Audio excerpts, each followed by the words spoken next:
أما بعد أعوذ بالله من الشيطان الرجيم بسم الله الرحمن الرحيم قال الله تبارك وتعالى في القرآن المجيد إن ولي الله الذي نزل الكتاب وهو يتولى الصالحين آمنت بالله صدق الله العظيم وبلغنا رسوله النبي الكريم الأمين الرؤوف الرحيم ونحن على ذلك لمن الشاهدين والحمد لله رب العالمين. تمام حمد و ثنا تعریف و توصیف اللہ جل مجدہ الکریم کی ذات و برکات کے لیے ہیں جو خالق کائنات بھی ہے اور مالک شخصیات کی. اللہ جل وعلا کی حمد و ثنا کے بعد حضور نبی رحمت شفیع الامم حضرت محمد مصطفیٰ احمد مجتبیٰ علیہ افضل التحیہ و ثنا کی بارگاہ بے قسمنا اپنی عقیدتوں محبتوں الہتوں کا خراج پیش کرنے کے بعد عزیز سامعین و جملہ حاضرین، آج کا دن 10 محرم الحرام یعنی عاشورہ کا دن ہے. سابقہ جمعہ میں اس دن کے حوالے سے چند ایک فضائل اور اس دن کی اہمیت پر گفتگو کی تھی کہ یہ دن نہ صرف اسلام بلکہ قبل اسلام بھی فضیلت اور اہمیت کا حامل رہا ہے. اس دن کے فضائل اور اس دن کے مناقب محض حضرت سیدنا امام حسین رضی اللہ تعالیٰ عنہ کی شہادت تک اور ان کے خانوادے کی شہادت تک محدود نہیں، بلکہ اس سے بڑھ کر اور اس سے آگے بھی اس دن کے فضائل اور کمالات تاریخ میں ملتے ہیں. مگر حضرت سیدنا امام حسین رضی اللہ تعالیٰ عنہ کی شہادت نے اس کی اہمیت کو اور اس دن کی فضیلت کو مزید 4 چاند لگا دی. ہم اہل سنہ کا جو نظریہ، جو منہج ہے، جو طریق ہے، وہ بالکل واضح ہے. بغیر کسی چون و چران کے اور بغیر کسی اگر مگر کے ہمارا نظریہ اور ہمارا عقیدہ واضح ہے کہ جناب سیدنا امام حسین رضی اللہ تعالیٰ عنہ سے عقیدت، آپ کی محبت ہمارے ایمان کا جزو لازم ہے، لازمی حصہ ہے. رسول اللہ صلی اللہ علیہ وسلم آپ پر بے حد شفقت اور محبت فرمایا کرتے تھے، اور ہم حضور علیہ السلام کی محبوب چیزوں کو محبوب رکھتے ہیں. تو اس لیے بندہ مومن پر یہ لازم کہ وہ حضرت جناب سیدنا امام حسین امام علی مقام کی محبت، آپ کی شفقت ہر امتی کے دل میں کوٹ کوٹ کر بھری ہونی چاہیے. مگر اس بات کا بھی خیال رہے کہ اس محبت کا معنی یا اس محبت کا مطلب یہ نہیں کہ انسان صرف زبانی دعوے کرے اور اپنے آپ کو محب امام حسین قرار دے، مگر اس کا یہ دعویٰ اس کے کردار کے اور اس کے عمل کی نفی کر رہا ہو. کہ جب کوئی بھی شخص حضرت جناب سیدنا امام حسین سے محبت کا دعویٰ کرتا ہے یا کسی بھی ہستی سے محبت کا دعویٰ کرتا ہے تو اس کا بنیادی مقصد اور اس کا بنیادی مطلب یہ ہے کہ وہ ان کے عمل کو، ان کے کردار کو، ان کے اخلاق کو، ان کی سیرت کو اور ان کی جو زندگی کے امور ہیں ان میں وہ پیروی کرے گا، ان کو وہ مقدم رکھے، ان کو وہ سب سے آگے رکھے. تو اگر اس شخص کہ عمل میں، اس کے کردار، اس کے طریق میں، اس کے اخلاق میں، اس کی سیرت میں، اس کی دنیاوی امور میں، اس کے روزمرہ کے امور میں حسینیت کا کردار نمایاں ہے، جب حسینیت نظر آتی ہے، جھلکتی ہے، تو پھر وہ یقیناً وہ شخص محب امام حسین رضی اللہ عنہ۔ اور اگر ایسا نہیں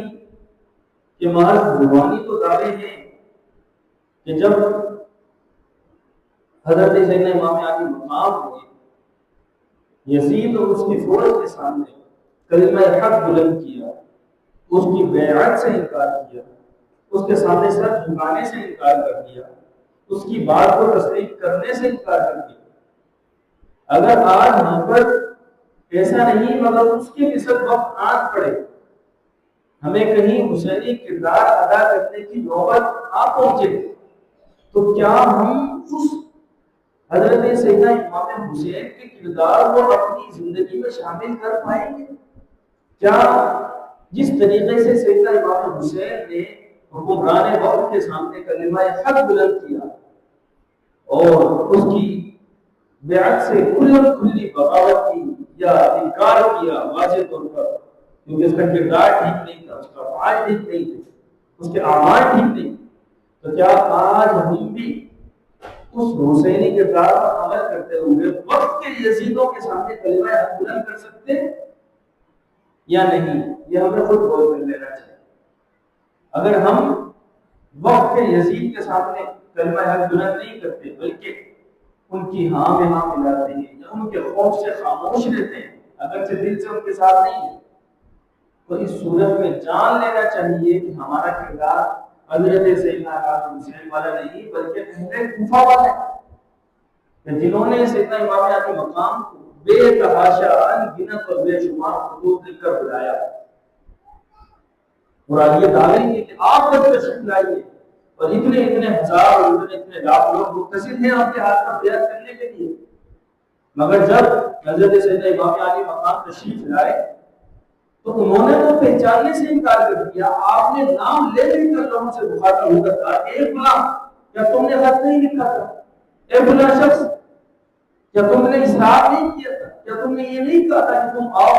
ہم آپ کی بیعت کرنے کے لیے تیار ہیں اور ہم اس کے سامنے آپ کا ساتھ دینے کے لیے تیار ہیں؟ تو انہوں نے واضح انکار کر دیا کہ ہم نے تو اسی کوئی بات نہیں۔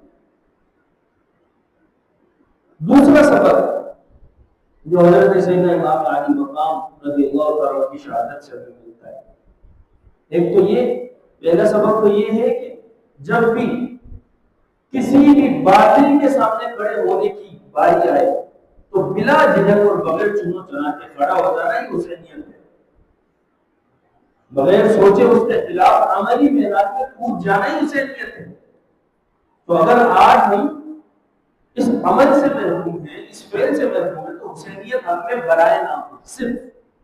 ہم دعوے تو حسین کے کرتے ہیں، اپنے آپ کو پیٹ بھی لیتے ہیں نام حسین پر، خود کو زخمی بھی کر لیتے ہیں، بڑی بڑی نیازیں بھی کر لیتے ہیں،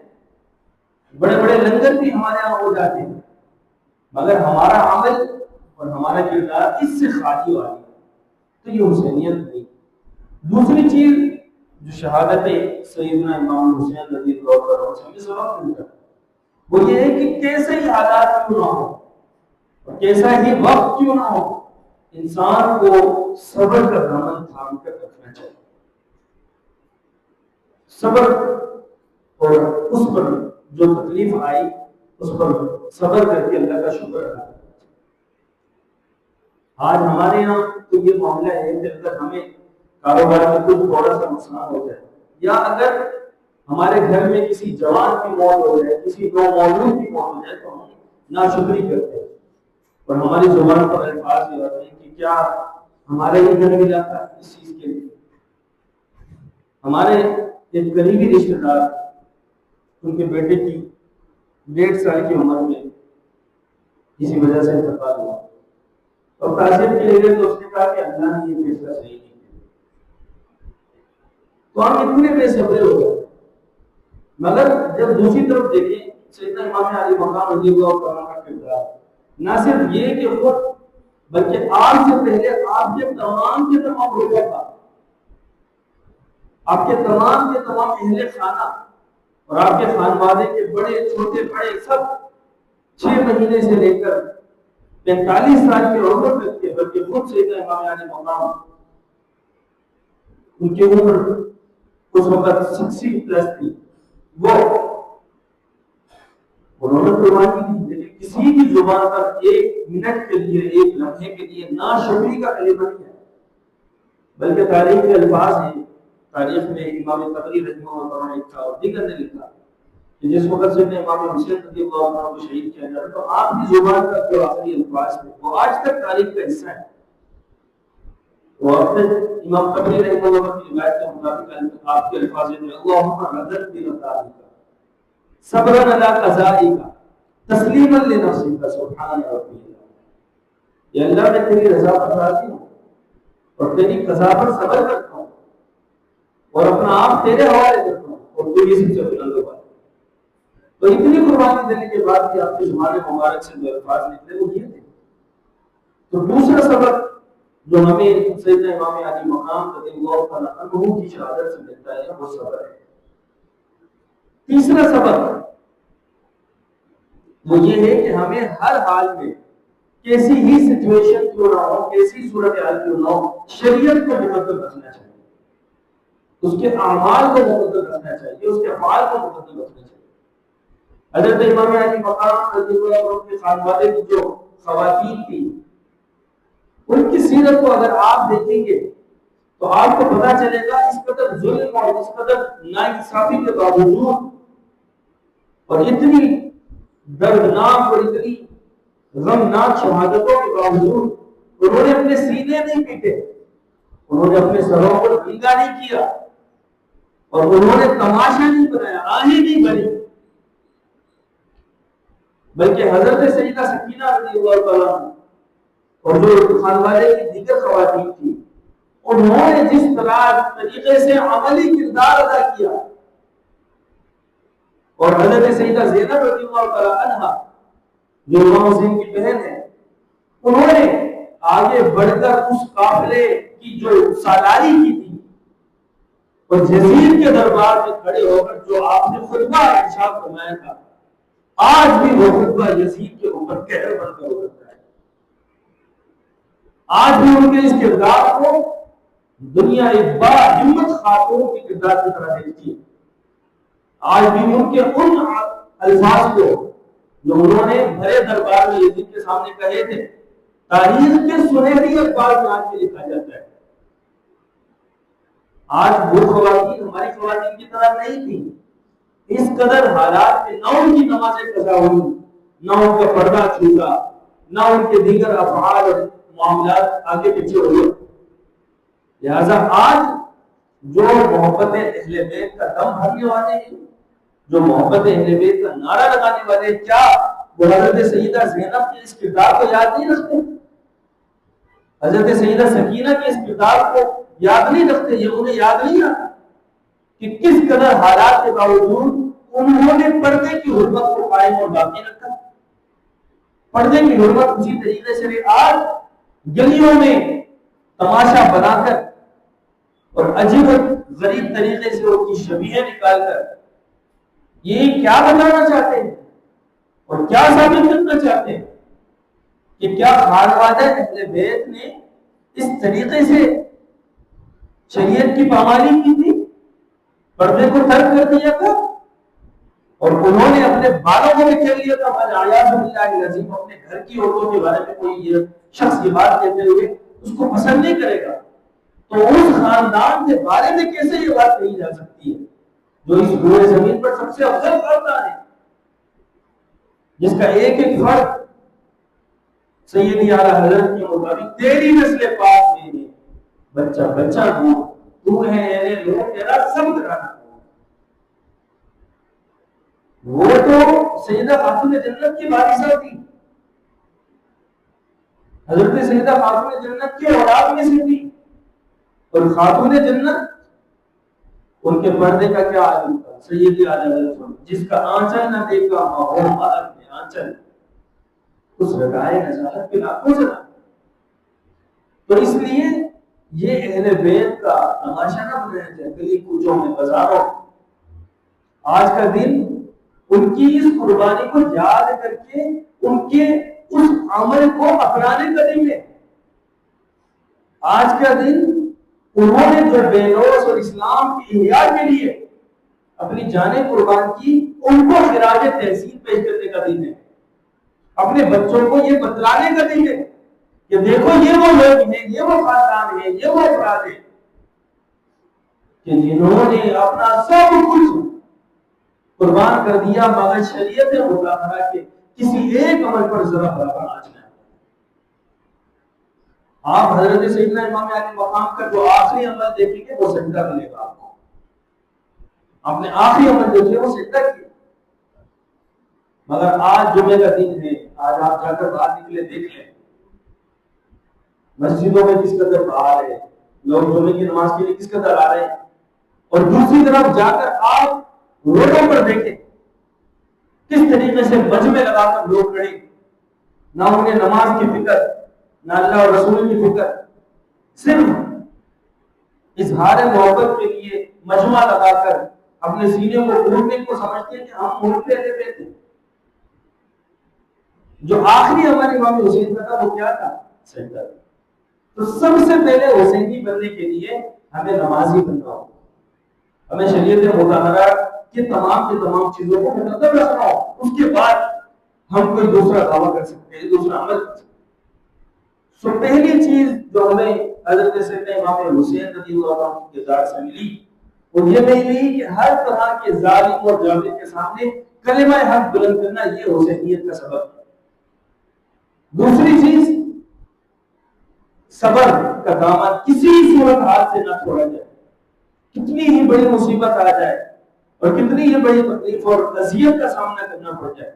بندہ مومن کی شان یہ ہے کہ وہ صبر کا دامن تھامے رکھتا ہے. آہو بکا، چیخو پکار، گریبان پھاڑنا، سینہ پیٹنا یہ حسینیت کا درس نہیں ہے. اس لیے آپ کے صاحبزادے حضرت سیدنا امام سجاد جن کا نام زین العابدین ہے، تو انہوں نے ساری ندائیں اس واقعہ کربلا کے بعد تقریباً 30 سال سے زائد آپ حیات میں، اور ان کی زندگی میں 30 سے زائد مرتبہ یہ ایام آئے. کسی ایک روایت سے صحیح تو کیا ضعیف طور پر بھی ثابت نہیں ہے کہ آپ نے ان ایام میں سینہ کھولی کی ہو، اپنے سر پہ ہاتھ مارے ہو، اس لیے کہ یہ جانتے تھے شریعت کے مزاج کو. انہیں پتا تھا یہ تو خود وارث ہیں علوم محمدیہ صلی اللہ علیہ وسلم، یہ تو محافظ ہیں رسول اللہ صلی اللہ علیہ وسلم کی احادیث کے، کہ انہیں پتا تھا کہ رسول اللہ کا فرمان ہے من ضرب الخدود وشق الجیوب ودعا بدعوى الجاہلیۃ فلیس منا.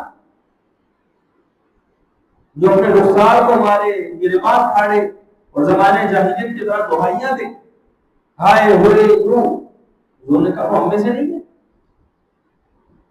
اس لیے انہوں نے صبر کیا، صبر کا دامن اپنے ہاتھ سے نہیں چھوڑا. تو دوسرا سبق یہ تھا. اور تیسرا سبق کسی بھی صورت میں جناب والا اہل بیت رضوان اللہ تعالی علیہم اجمعین کی سیرت کو مقدس رکھتے ہوئے کسی بھی صورت میں شریعت کے کسی عمل کو نہیں چھوڑنا ہے. کیسے یہ حالات کیوں نہ ہو، شریعت کو مقدس رکھنا. حضرت جناب امام علی مقام رضی اللہ عنہ نے جو خطبہ ارشاد فرمایا مقام کربلا میں، اس کے کچھ حصے میں آپ کے سامنے بیان کر کے اور اس کے بعد اپنی گفتگو کو ختم کروں گا. حضرت جناب امام علی مقام نے جب یہ دیکھ لیا کہ یہ لوگ، یہ بات تاریخ میں بھی موجود ہے اور ویسے بھی آپ کو پتا ہونی چاہیے، ہم نے سابقہ جمعہ اس کو ذکر کیا تھا کہ حضرت سیدنا امام علی مقام جنگ کے ارادے سے تشریف نہیں لے گئے. یہ بات بالکل بات ہے، بلکہ اہل کوفہ نے آپ کو خطوط لکھے کہ جب حضرت سیدنا معاویہ رضی اللہ عنہ کے بعد یزید تخت نشین ہوا تو اس نے اس کے جو اعمال تھے، اس کے جو افعال تھے، ان کے واضح طور پر بتلان آیا اور جو شریعت کی حدود کی خلاف ورزیاں پائی گئی. تو اس کے بعد حضرت سیدنا امام علی مقام نے یہ طے کیا کہ اس کی بیعت نہیں کریں گے. تو اہل کوفہ نے جو حضرت علی رضی اللہ عنہ کے محبین تھے، کیونکہ حضرت علی رضی اللہ عنہ کے زمانے میں کوفہ کو دار الخلافہ مقرر فرما دیا تھا، اس سے پہلے دارالخلافہ مدینہ تھا، پھر آپ نے کوفہ کی طرف منتقل کیا۔ بعد میں جب حضرت امام حسن کی وقت تشریف ہوئے تو انہوں نے 6 ماہ کے بعد اپنی خلافت سے دست برداری کر کے حضرت معاویہ کے ہاتھ پر صلح فرمائی۔ صلح حسین کے نام سے جو بخاری شریف کا تفصیلی باب موجود ہے، جس میں نبی کریم علیہ السلام نے ارشاد فرمایا جعل ابنی ھذا سید دعا اللہ ان یصلح بین الفئتین العظیمتین من المسلمین، واضح حدیث موجود ہے، صحیح حدیث۔ تو اس کے بعد حضرت جناب معاویہ رضی اللہ عنہ انہوں نے شام کو دارالحکومت بنایا، کیونکہ وہ پہلے ہی شام کے گورنر تھے اور حضرت عمر کے زمانے سے شام میں گورنری کے عہدے پر وہ مستحیث تھے، قائم تھے۔ تو جب ان کے ہاتھ صلح ہوئی تو پھر دارالخلافہ یہاں سے منتقل ہو کر شام گیا۔ اب جب جناب معاویہ کا وصال ہوا تو یزید تخت نشین اسی شام میں ہوا، تو اس کے بعد اہل کوفہ نے یہ کہا کہ نہیں، ہم اس کے ہاتھ پر بیعت نہیں کریں گے، اس لیے امام حسین کو خط لکھے اور ان کو بلایا کہ آپ آئیں، ہم آپ کے ہاتھ پر بیعت۔ یہ کون تھے اہل کوفہ والے؟ یہ سب شیعان علی تھے، تاریخ کی کتابوں میں موجود ہے، ہم اپنی طرف سے نہیں کہتے، اس لیے کہ حضرت علی کا پہلے دارالخلافہ ہوا تھا، اس لیے محبین حضرت علی وہاں پر موجود تھے تشریف پر، تو انہوں نے کہا امام حسین کو کہ آپ آئے، تشریف لائیں، ہم آپ کے ہاتھ پر بیعت کرتے ہیں۔ تو جب آپ تشریف لانے لگے، پہلے مسلم کے وکیل کو بھیجا، جا کر دیکھو حالات کو۔ کثیر صحابہ جس میں حضرت عبداللہ بن عمر ہے، حضرت عبداللہ بن زبیر، بڑے بڑے اصحاب رسول صلی اللہ علیہ وسلم، حضرت ابو موسیٰ اشعری تک، انہوں نے جناب امام حسین رضی اللہ عنہ کو یہ رائے دی کہ آپ تشریف نہ لے جائیں، اس لیے کہ اہل کوفہ کا کوئی اعتبار نہیں ہے، یہ وفا نہیں کرتے، الکوفی لا یوفی، یہ وفا کرنے والے نہیں ہیں۔ تو آپ نے کہا کہ ہم پہلے مسلم کے رکھیے، جو آپ کے چچا زاد آئیے، ان کو بھیجا کہ جا کر حالات کو مشاہدہ کریں۔ جب وہ وہاں پہنچے تو ہزاروں لوگوں نے ان کے ہاتھ پر بیعت کی، مسلم بن عقیل کے ہاتھ پر، اور انہوں نے قاسم کو خط لکھ کر بھیج دیا حالات مناسب ہیں، ہم تشریف لے آئے، یہ لوگ کرنے کے لیے راضی ہیں۔ تو جب وہ تشریف لانے لگے تو بعد میں جب ابن زیاد جو اس وقت کوفہ کا گورنر تھا یزید کی جانب سے، اسے معلوم ہوا کہ اس نے فوج بھیجی، سختی کی، تو لوگ پھر گئے۔ اہل کوفہ جو خود خط لکھ لکھ کر امام حسین کو بلا رہے تھے، وہ ڈر کے مارے دوسری طرف چلے گئے۔ اس لیے بعد میں کسی شخص نے ان کی ترجمانی کرتے ہوئے کہا کہ ان کا دل تو امام حسین کے ساتھ ہے لیکن ان کی تلواریں یزید کے ساتھ ہیں۔ تو وہی لوگ جنہوں نے خط لکھے بعد میں لشکر یزید میں شامل ہو کر امام حسین کے مقابلہ کرے۔ سو اس لیے جب آپ اس مقام پر پہنچے، کوفہ میں داخل نہیں ہونے دیا، اس وقت غر جو بعد میں حضرت امام علی مقام کے لشکر میں داخل ہو گئے تھے، اس وقت غر کو مقرر کیا گیا تھا کہ اس لشکر کو، اس قافلے کو جو لشکر امام حسین ہے، کوفہ میں داخل ہونے نہیں دینا۔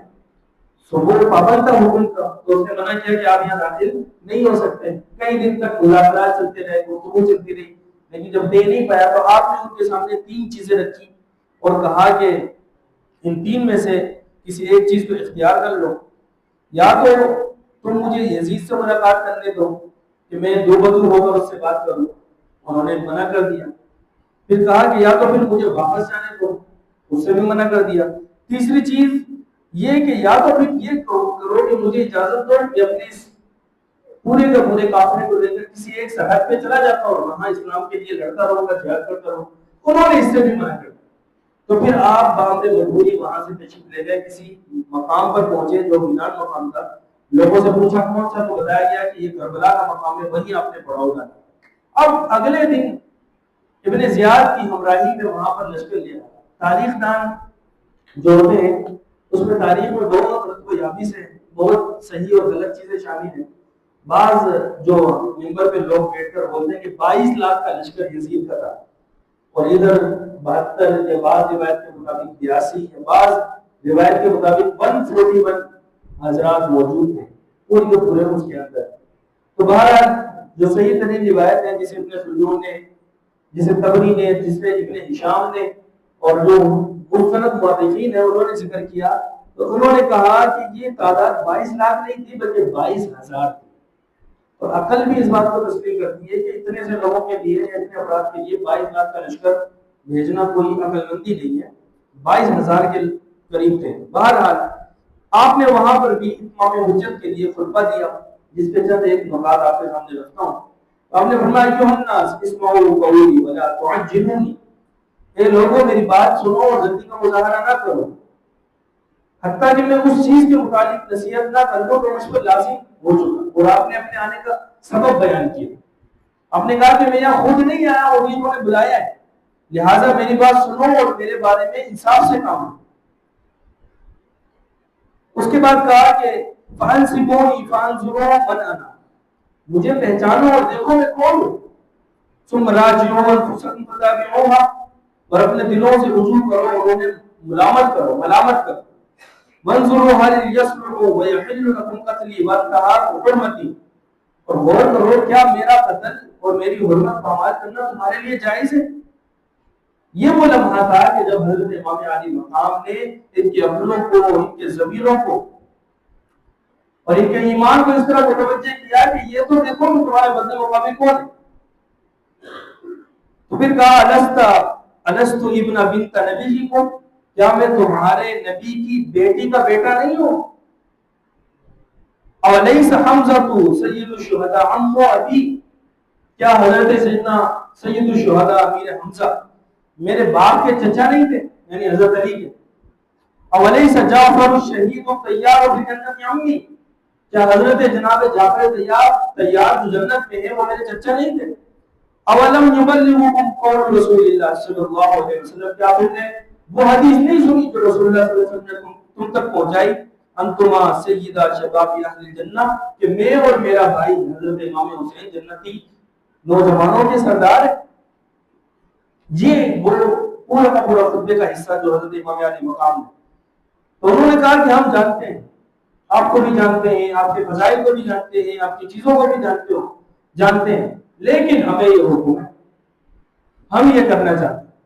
تو پھر اس نے کہا کہ اگر تم جھٹلاتے ہو تو جاؤ مدینہ میں جابر بن عبداللہ سے پوچھو, ابو سعید خدری سے پوچھو, سہل بن سعد سے پوچھو, زید بن ارقم سے پوچھو, انس بن مالک سے پوچھو. پھر فرمایا اما فی ھذا حاجر یحجزکم عن سفک دمی, کیا یہ سب تمہیں میرا خون بہانے سے روکنے کے لیے کافی نہیں. لیکن ان کے ذہنوں پر اور ان کے دماغوں پر یہی سوال تھا کہ کسی بھی طریقے سے اس خانوادے کو نصف و نابود کرنا ہے, الیاذ باللہ العظیم. بہرحال آخر میں یہ ہوا کہ جب یہ پورا کا پورا یہ لوگ کسی بھی طریقے سے قائل نہ ہوئے تو آپ نے ان منافقین کے چہروں اور ناموں کو لے کر مخاطب کیا جنہوں نے لشکر میں موجود تھے اور خط لکھے تھے. تو چنانچہ آپ نے کہا اے شمس بن ربی, اے حجار بن ابجر, اے قیس بن اشعث, اے زید بن حارث, الم تکتبوا الی فی القدوم علیکم, کیا تم نے خط لکھ کر مجھے نہیں بلایا تھا. ان بدبختوں نے انکار کر دیا, نہیں ہم نے تو کوئی نہیں. تو آپ نے کہا بلا فعلت, ہرگز نہیں, بلکہ تم نے ایسا کیا تھا. لا واللہ لموتینہم بیدی اطاعت دلیل برا اقرار العبد. تو انہوں نے کہا کہ کیوں نہ تم اتنے زیادہ کا حکم مان لو اور اس کے بعد اپنی اور اپنے خاندان کی جان کو بچا لو. تو آپ نے انکار کیا.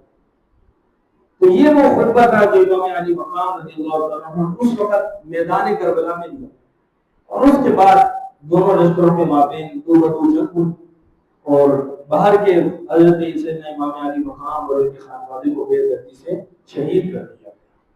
یہاں پر واقعہ کربلا ختم نہیں ہوگا, یہاں پر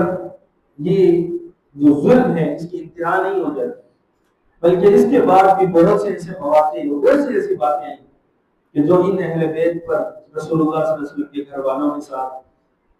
وہ لوگ جو ان امتی کے لاتے تھے, اپنے آپ کو مسلمان کہتے تھے, وہاں بھی نمازیں ہوتی تھی, یہاں بھی نمازیں ہوتی, لیکن رسول اللہ صلی اللہ علیہ وسلم کے خانوادے کے ساتھ بھی کا حاضر. اس لیے ہمارا اہل سنت کا یہ نظریہ ہے کہ ہم یزید اور اس کے ساتھ جتنے بھی افراد تھے ان کو علی الاعلان فاسق و فاجر اور مرتکب علی الکبائر کہتے ہیں. بلکہ ہمارے اہل سنت کے امام حضرت سیدنا امام احمد بن حنبل رضی اللہ عنہ نے یزید کی تکفیر کی ہے, یعنی اسے کافر کہا ہے, اور اسی وجہ سے یزید پر لعنت کو جائز کہا ہے. یہ بات ذہن نشین رہے کہ کسی بھی مسلمان پر خواہ وہ کتنا ہی بڑا گناہگار کیوں نہ ہو, لعنت شخصی جائز نہیں, یعنی اس کا نام لے کر لعنت نہیں کر سکتے, اس لیے کہ لعنت کا مطلب ہے اللہ کی رحمت سے دور کر دے, اور مسلمان تو اللہ کی رحمت سے دور نہیں ہو سکتا چاہے کتنا ہی بڑا گناہگار کیوں ہو.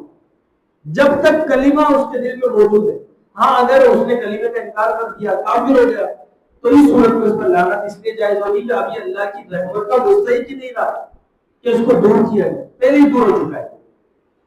تو اس لیے حضرت سیدنا امام احمد بن حنبل رحمہ اللہ اور اسی طریقے سے امام ابن جوزی رحمہ اللہ ان کا یہ نظریہ بالکل واضح ہے کہ یزید کافر تھا، انہوں نے اس کی تکفیر کی. جبکہ جو دیگر ائمہ ہیں جن میں حضرت امام شافعی یہ سب بات کے لوگ ہیں، حضرت امام اعظم اور حضرت امام مالک اور جو دیگر، یہ یزید کی تکفیر نہیں کرتے، اس کو کافر نہیں قرار دیتے، اس لیے کہ اس کا کفر واضح نہیں تھا. ہاں اس کو فاسق قرار دیتے ہیں، جری قرار دیتے ہیں، اور اس کی تعریف کرنے والے کو خارج اہل سنت قرار دیتے ہیں، اس سے محبت کرنے والے کو اہل سنت سے خارج قرار دیتے ہیں، ناسبی قرار دیتے ہیں. تو اس لیے جو لوگ امیر یزید کا نعرہ لگاتے ہیں اور یزید کے زندہ باد کہنے کا نعرہ لگاتے ہیں، ان سے بھی ہمارا کوئی تعلق نہیں. یہاں پر ایسی قوم بھی پائی جاتی ہے جو کہتے ہیں کہ یہ وہ کوئی شہزادہ کی جب کی، ارے اللہ کے بندوں کہاں سے شہزادہ آتا ہے؟ شہزادے تو صرف امام علی مقام امام حسین اور ان کے بھائی امام حسن رضی اللہ عنہ، ان کے علاوہ روئے زمین پر کوئی شہزادہ نہیں. اس لیے یہ کہنا بالکل غلط ہے کہ دو شہزادوں کے کون سے دو شہزادے؟ شہزادے تو وہ ہیں کہ جن کو رسول اللہ صلی اللہ علیہ وسلم نے اپنے اوپر سوار کیا، اور ایک صحابی نے دیکھا اور کہا کہ کتنی اچھی سواری ہے، وہ ہریرہ نے دیکھا تو حضور نے کہا کہ سواری دیکھتے ہو، سوار کیوں نہیں دیکھتے ہو؟ سوار بھی تو کتنا اچھا ہے. اور اسی طریقے سے منبر پر رسول اللہ صلی اللہ علیہ وسلم بیان دینے تشریف لے آئے، چڑھ گئے، ایک طرف امام حسن ایک طرف امام حسین، حضور نے ان کی طرف اشارہ کر کے کہا کہ یہ میرا بیٹا ہے جو دو گروہوں کے درمیان صلح کروائے، اور یہ دونوں سیدہ شباب اہل جنہ ہے. تو یہ وہ خانوادہ ہے، یہ وہ لوگ ہیں کہ جو رسول اللہ صلی اللہ علیہ وسلم جن سے شدید ترین محبت فرمایا کرتے ہیں. تو اس لیے رسول اللہ صلی اللہ علیہ وسلم کے محبت فرمانے کی وجہ سے ہم بھی ان سے شدید ترین محبت کرتے ہیں الحمدللہ. اور ہم ان کی محبت میں کیا کرنا چاہیے وہ ہم پہلے بیان کر چکے، جو ہمیں اس سے سبق ملا اس واقعے سے اس پر عمل کرنا چاہیے، اس کو اپنی زندگیوں میں شامل کرنا چاہیے. آپ حضرت سیدنا امام علی مقام رضی اللہ عنہ کے مناقب بیان کریں، ان کے فضائل بیان کریں، اپنے بچوں کو بتائیں، ان کی نیاز کریں، ان کے نام کی سبیل، یہ سب جائز عمل ہے، ان میں کوئی دو رائے نہیں ہے. جو ان کو ناجائز کہتے ہیں تو پھر وہ بھی سب چیزیں ناجائز ہوگی جو شادیوں میں کیا جاتا ہے. اس لیے سید اعلیٰ حضرت رضی اللہ عظیم المرتبہ سے سوال ہوا کہ یہ محرم کا کھچڑا کہاں سے ثابت ہے، یعنی جو حلیم وغیرہ بناتے ہیں، تو آپ نے فرمایا وہیں سے ثابت ہے جہاں سے شادی کا دیگر کھانا بریانی اور قورمہ ثابت ہے. تو اس لیے وہ تو جائز اور یہ ناجائز اور یہ نہیں ہو سکتا. تو آج کا دن خلاصہ یہ ہے کہ حضرت ان حضرات کی یاد کا دن ہے، اپنے گھروں میں محفل کا انعقاد کریں، ان کی یاد تازہ کیجیے، ان کے تذکرے کیجیے، ان کے فضائل و مناقب ذکر کیجیے، اپنے بچوں کو سکھائیے. اور انشاءاللہ عزیز منہج اہل سنت یہی ہے کہ ہم ان کو خراج تحسین پیش کرتے ہیں، اور ان مقدس ہستیوں نے جو قربانیاں دی ہم اس سے روحانی فیض لیتے ہوئے ہم ان کے راستے پر چلنے کی کوشش کریں گے. اللہ کریم سے دعا ہے کہ اللہ کریم ہمیں ان کے نقش قدم پر چلنے کی توفیق مرحمت فرمائے. وآخر دعوانا الحمدللہ.